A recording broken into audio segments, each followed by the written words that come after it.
히브리서 10장 23절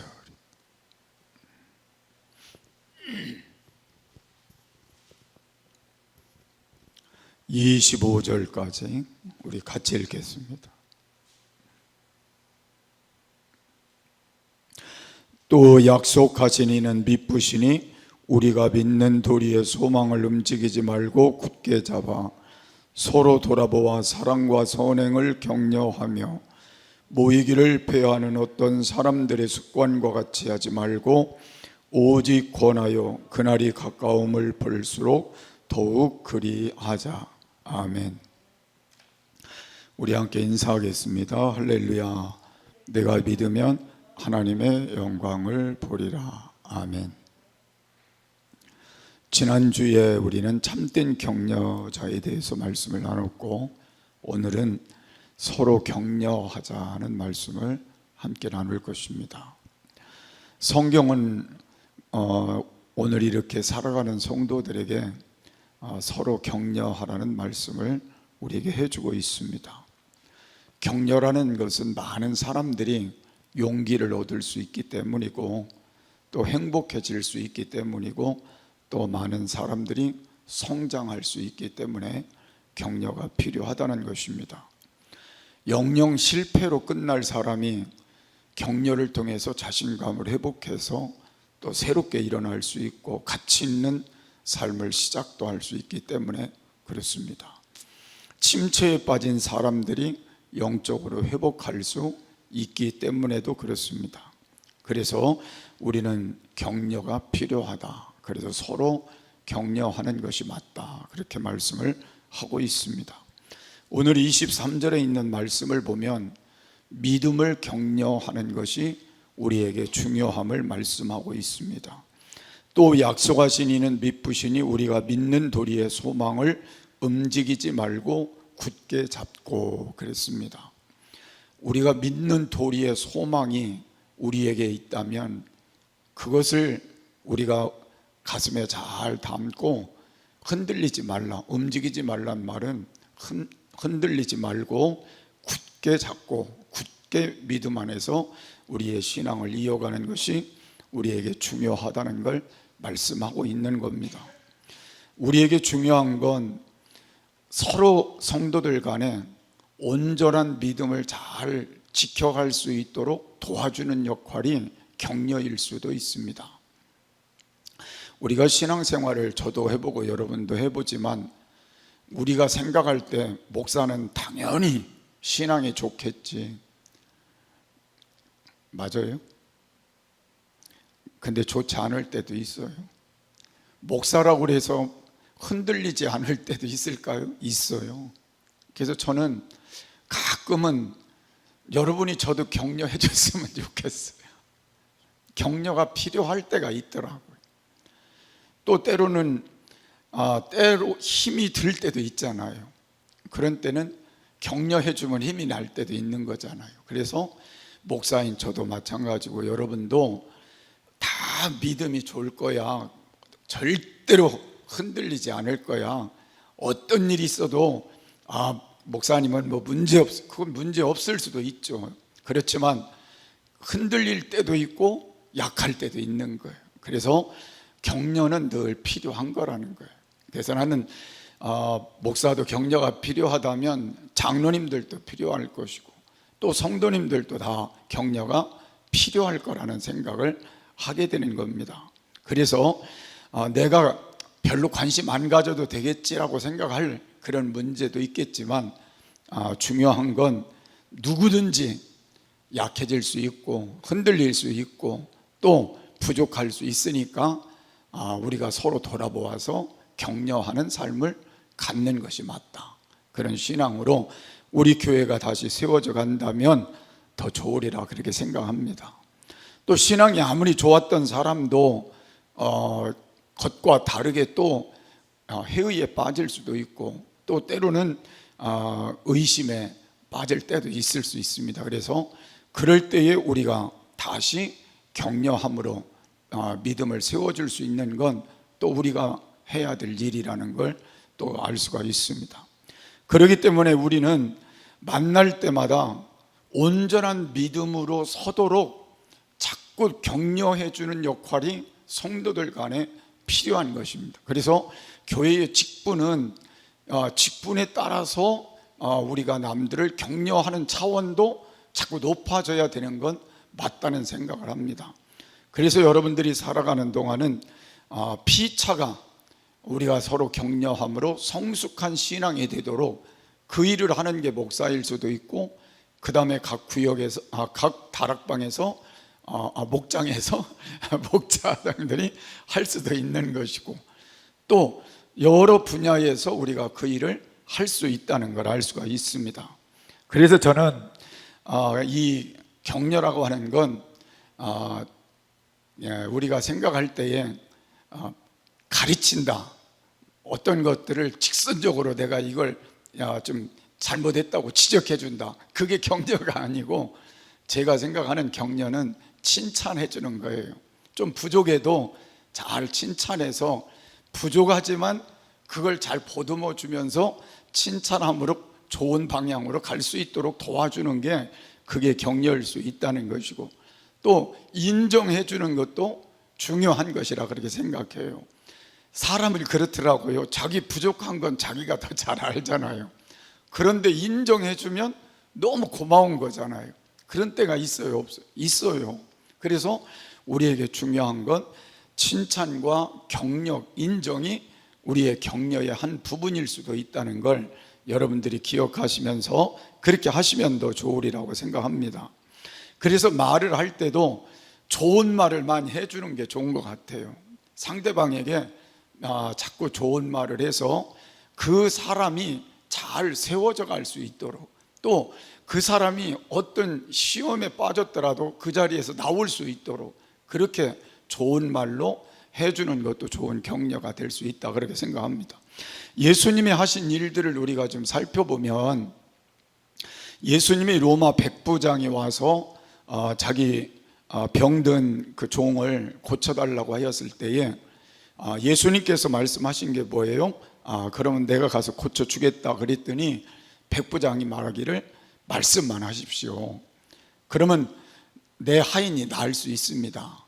나도 남들을 오라 하면 오는 사람이 있고 가라 하면 가는 그런 사람들이 있으니까 예수님도 그냥 말씀만 하십시오. 그러니까 예수님이 그 말씀을 들으시고 백부장의 믿음을 어떻게 했어요? 칭찬해 주셨어요. 내 믿음이 참 크다. 나는 이스라엘 중에 이만한 믿음을 찾아보지 못했다고 칭찬하시며 격려해 주신 장면이 소개가 되어 있습니다. 12해 동안 혈루증으로 앓던 여인도 예수님께 와서 옷자락을 만졌을 때에 그 병에서 나음을 받았거든요. 그런데 옷자락을 만졌던 그 예수님을 향한 믿음을 보시고 예수님께서 하신 말씀이, 딸아 안심하라, 내 믿음이 너를 구원하였다. 그러면서 격려해 주시고 그 여인을 돌려보낸 사건도 소개가 되어 있습니다. 우리가 가장 또 잘 아는 내용이 뭐예요? 가나안 여인이 자기 딸이 흉악게 귀신 들려 있을 때 예수님께 찾아왔는데 예수님이 뭐와 같이 취급을 했어요? 요새 개 얘기들이 많이 TV에 나오지만 예수님도 이 여인을 상에서 떨어지는 부스러기를 내가 자녀의 떡을 취하여 개들에게 줌이 마땅치 않다, 그렇게 말했을 때 여인이 뭐라고 그랬어요? 개들도 상에서 떨어지는 부스러기를 먹는다는 그런 믿음으로 예수님께 고백을 하고 믿음을 끝까지 갖고 갔을 때 예수님이 그 여인을 아주 칭찬해 줬던 내용이 소개가 되어 있어요. 저는 이 얘기를 여러분에게 왜 드리느냐면, 예수님은 어떤 사건을 잘 처리하시는 과정을 보면 격려의 마음을 늘 담았다는 거예요. 그래서 그 사람이 그 격려를 통해 더 온전해지고 더 힘이 있어지고 유익한 삶을 갖도록 도와주셨던 내용들을 우리가 살펴볼 수가 있습니다. 그래서 우리는 예수님이 오늘도 우리를 향하여 격려해 주실까? 그렇지 않을까를 생각해 보면, 우리가 지금 이 자리에 이렇게 나와 앉아 있으면서 느끼는 게, 내가 부족했는데도 주님이 나에게 늘 격려의 삶을 말씀해 주시고 오늘까지 나에게 격려를 주셨기 때문에 내가 그래도 이렇게 나와서 예배도 드리고 또 하나님을 섬기고 하나님의 은혜 안에 거하게 된다는 사실을 깨달을 수가 있습니다. 왜냐하면 오늘 우리 자신을 생각해 보면 참 하나님 보실 때는 어떻게 보면 보잘것없는 존재에 불과하고, 또 우리가 생각해 보면 하나님 앞에 너무 연약한 존재에 불과한데도 하나님은 우리를 더 귀하게 보시고 또 귀한 직분도 주시고 귀한 은혜도 주시고 귀한 기도의 응답도 주시고 때로는 하나님의 돕는 손을 펴주시는 걸 생각하면 하나님이 나에게 좋은 격려를 주신다는 걸 깨달을 수가 있습니다. 저도 그래서 목사로 이렇게 살아가면서 늘 느끼는 건, 하나님이 내게 주시는 그 격려 때문에 내가 목사로 살아간다는 생각을 할 때도 굉장히 많이 있어요. 어떤 때는 내가 하나님 앞에 자격이 없다고 생각하고 부족하다고 생각하고 나는 감당할 수 없다고 생각하는 그런 부분 속에서도 하나님이 그때마다 새로운 어떤 일들을 통해 격려하심으로 내가 그 일을 감당하고 또 하나님 앞에 온전하게 나의 삶을 이끌어 갈 수 있도록 도우시는 그런 부분들이 있다는 거예요. 그래서 저와 여러분이 늘 느끼기에 내가 그래도 온전하고 완전하고 완벽하기 때문에 나는 하나님 앞에 지금 이렇게 은혜도 받는 것이고 축복을 받은 것이고 내가 이렇게 잘 사는 것이라고 생각할지 모르지만, 하나님이 부족한 우리를 늘 격려하시는 은혜로 내가 여기에 있다는 걸 느낄 수가 있는 거예요. 그래서 우리가 살아가는 동안 하나님 앞에서도 이 격려하심에 대한 마음을 늘 담는 건 굉장히 중요하리라 그렇게 생각합니다. 그래서 혹시 부족해도 그래, 하나님이 나를 그래도 좋게 보시고 나에게 오늘 또 은혜 주실 거야, 나를 도와주실 거야, 나와 함께 하실 거야, 이런 믿음을 가지고 우리 부분 속에서도 우리가 좋은 믿음을 자꾸 키워가는 삶이 되어졌으면 좋겠습니다. 그래서 우리는 이 믿음을 잘 가지고 우리가 이 땅을 살아가면서 믿음이 부족한 사람들을 만나게 되고 기복이 심한 사람들을 만나게 되고 흔들리는 믿음을 가진 사람들을 만나게 될 때 우리는 비난하지 말고 그들을 격려할 수 있는 삶을 가져야 된다는 겁니다. 그렇게 하게 될 때 우리는 하나님 안에서 더 좋은 모습으로 세워질 수 있다고 하는 걸 깨달을 수가 있습니다. 가정에서도 마찬가지일 거라 생각해요.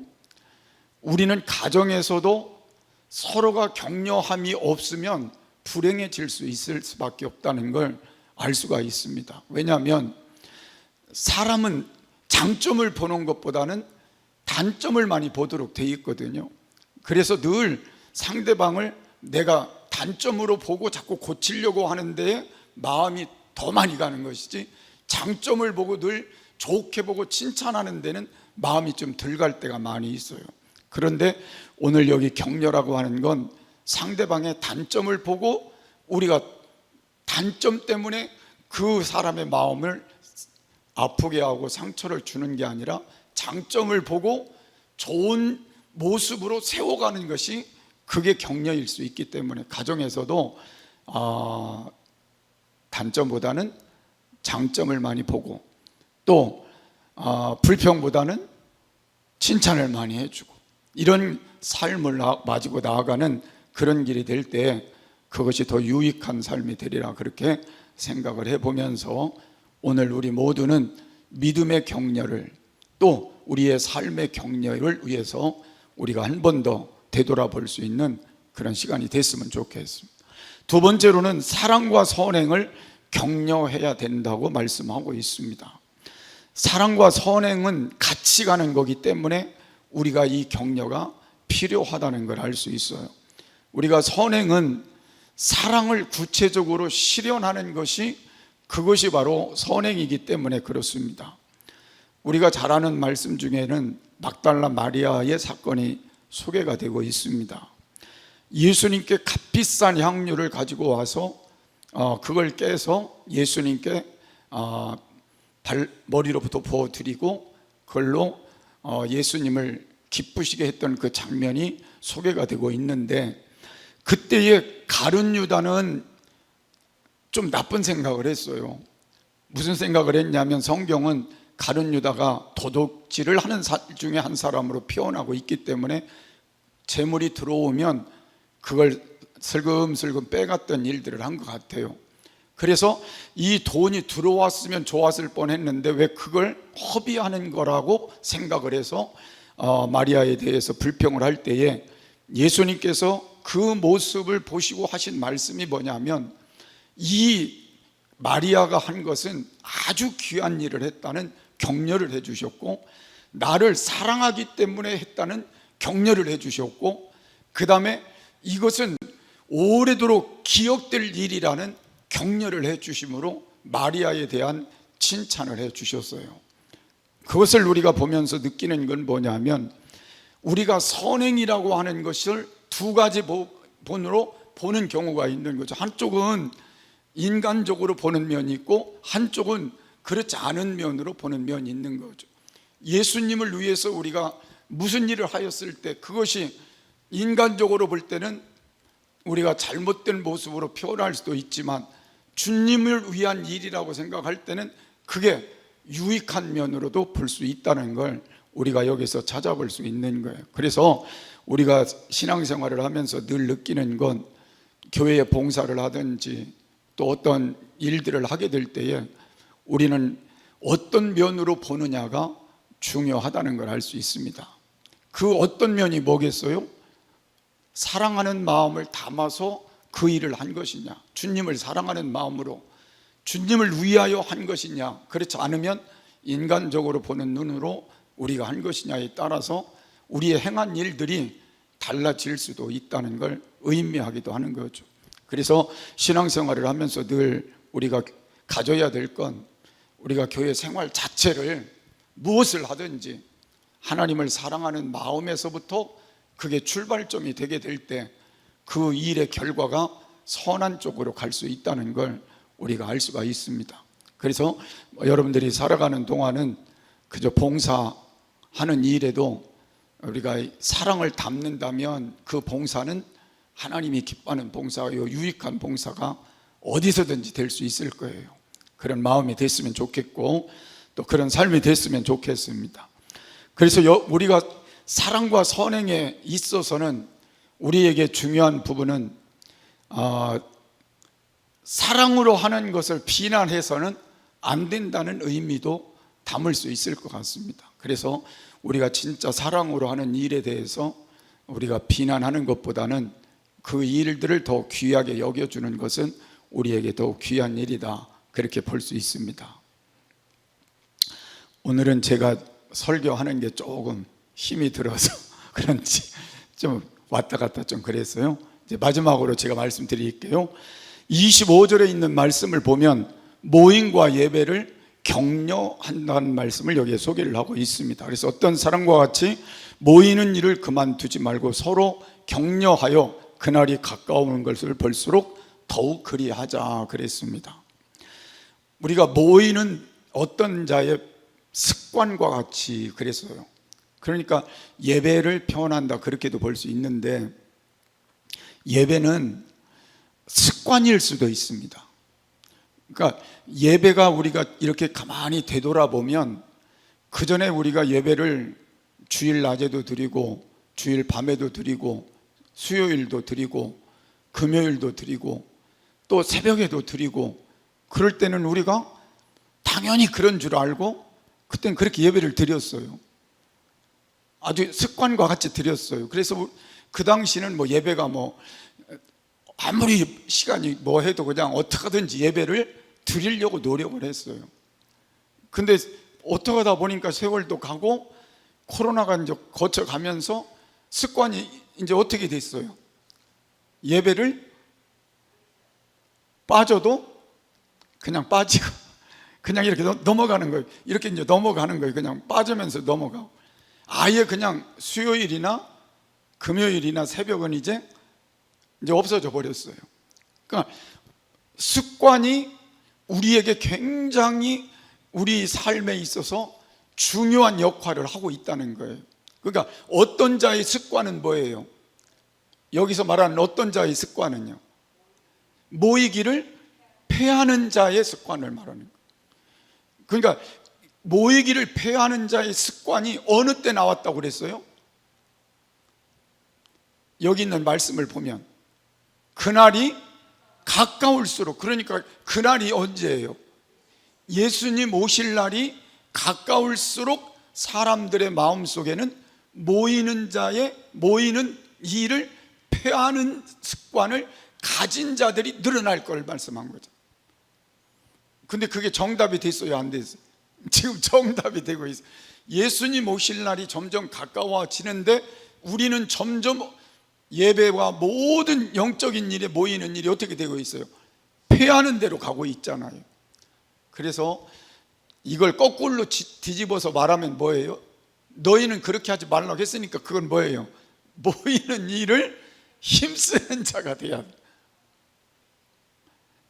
그래서 이 격려를 우리가 어디다 해야 되냐면, 이제부터는 모이는데 자꾸 패하는 역할을, 또 그 습관을 가지고 가는 사람들을 찾아서 모이도록 격려를 하는 거예요. 그 말은 뭐예요? 자꾸 예배를 드리도록, 하나님 앞에 나오는 시간을 자꾸 늘리도록 격려하는 것이 필요하다, 그런 말. 우리가 이렇게 신앙생활을 한 결론이 뭐냐면, 예배를 잘 많이 드릴 때와 안 드릴 때의 차이점은 분명히 있어요. 예배를 많이 참석하고 드리고 기도 생활을 많이 할 때는 영적으로 충족되고 많이 성장하고 은혜가 충만하고 하나님의 역사들이 일어나고 하나님의 역사들이 충만하게 나타나는 결과가 있었는데, 점점 이게 모이는 습관을 뒤로 하고 점점 모이는 습관이 없어져 버리니까 영적으로 자꾸 무디어져 가고, 그러면서 우리는 영적으로 하나님의 역사들이 차단되고 하나님의 능력이 차단되고 또 하나님의 기적이 차단되는 그런 자리로 가고 있는 건 현실적인 거죠. 그래서 우리는 이걸 다시 회복하기 위해서 이제부터 격려를 하는 습관을 다시 만들어 가야 되는데, 그게 뭐예요? 예배를 잘 드리자, 예배 시간 빠지지 말자, 그리고 우리가 하나님께 모이는데 힘쓰자, 기도하는데 힘쓰자, 우리가 열심 좀 내자, 이걸 자꾸 격려해서 우리 교회가 그 자리를 다시 만들어내는 게 굉장히 중요하다는 거예요. 그래서 여러분과 제가 이 말씀을 다시 한번 붙들고 오늘부터 하나님 앞에 새로운 전환점이 좀 됐으면 좋겠어요. 그래서 여러분도 생각한 것처럼 모이지 않고 신앙 성장이 된다면 안 모여도 되겠죠. 예배 안 드리고 기도 안 해도 막 신앙 성장이 되고 영적으로 충족되면 안 모여도 되겠죠. 예배를 소홀히 했는데도 영적으로 막 충만하면 예배를 소홀히 해도 되겠죠. 기도하지 않았는데도 우리가 영적으로 충족됐다면 기도하지 않아도 되겠죠. 근데 그게 아니니까 우리가 그 일을 다시 우리가 격려함으로 회복시키는 게 중요하다는 것. 그리고 예배는요, 한번 패하는 습관을 자꾸 갖게 되면 나중에는 어떻게 돼요? 완전히 패해버려요.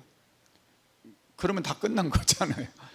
우리가 신앙생활을 해보면서 예배가 완전히 패한 사람은 어떻게 돼요? 하나님과 멀어져 버리잖아요. 하나님과 멀어지면, 하나님과의 관계가 끊어지면 어떻게 되는 거예요? 불행해지는 거잖아요. 가장 불행이 뭐예요? 하나님 앞에 설 건데, 우리는 그 하나님 앞에 설 때 하나님과의 관계가 끊어진 사람은 얼마나 불행한 자냐. 그래서 우리는 패하는 습관을 가지면 안 돼. 모이는 습관을 가져요. 그래서 격려를 하자는 거예요. 지금부터라도 자꾸 이제 교회 가자, 예배 드리자, 모이자, 기도하자, 말씀을 붙들자, 이걸 해야 된다고 말이에요. 아멘. 이 격려가 다시 시작이 돼야 돼요. 그것을 오늘 저와 여러분이 한번 다시 세워갔으면 좋겠다, 그런 생각을 해봅니다. 초대교회가 우리 신앙을 가장 중심으로 잡아준 초대교회잖아요. 근데 초대교회는 날마다 모였어요. 찬양하고 기도하고 함께 나누고, 그리고 거기에 능력이 나타나고 기적이 나타나고 막 영적으로 하나님의 역사하심들이 나타나서 부흥되고, 그리고 하나님의 역사들이 확장이 됐어요. 그게 초대교회였어요. 우리 교회도 그럼 어떻게 해야 돼요? 이제 모여야 돼요. 기도해야 돼요. 그리고 열심으로 우리가 함께 나누면서 하나님의 역사를 만들어 가야 교회가 부흥될 수 있는 거예요. 교회가 세워질 수 있는 거예요. 그렇지 않으면 교회도 자꾸 무너질 수밖에 없는 거예요. 그래서 우리는 하나님 앞에 모이는 일을 폐하는 습관을 빨리 버려야 돼요. 이제는 모이는 습관을 만들어야 된다는. 그래서 이 일을 여러분이 하나님 앞에 한 번 더 좀 새롭게 좀 했으면 좋겠어요. 그래서 가정으로부터 시작을 하자는 거죠. 그래서 하나님 앞에 여러분 가정도 세워지고 교회도 세워지고, 그렇게 하면서 또 하나님이 우리 교회를 통해서 역사하시는 열매들이 좀 나타났으면 좋겠고, 또 그렇게 해서 하나님께 영광이 되어졌으면 좋겠습니다. 아멘. 결론은 격려라고 하는 건 우리에게 있어서 남들을 세워주는 것이니까, 때로는 지친 사람, 때로는 절망하는 사람, 때로는 두려워하는 사람, 포기한 사람, 주저앉아 있는 사람에게 다른 말 하지 말고 칭찬과 위로와 인정과 사랑과 그리고 격려함으로 인해서 다시 일어날 수 있고 세워질 수 있고 다시 하나님 안에서 또 새롭게 역사를 만들어 갈 수 있는 그런 변화들을 만드는 게 온전한 격려가 되지 않겠나, 그런 생각을 해봅니다. 이것을 서로가 해야 된다는 거예요. 그래서 한 사람만 하면 안 되고 받으려고만 하면 안 되고 서로가 격려하는 사람으로 자꾸 만들어 가야 거기가 온전하게 세워져 가는 삶이 또 될 줄로 믿으시길 바랍니다. 그래서 오늘부터 서로 격려하면서 승리하시는 그런 역사 있기를 바랍니다.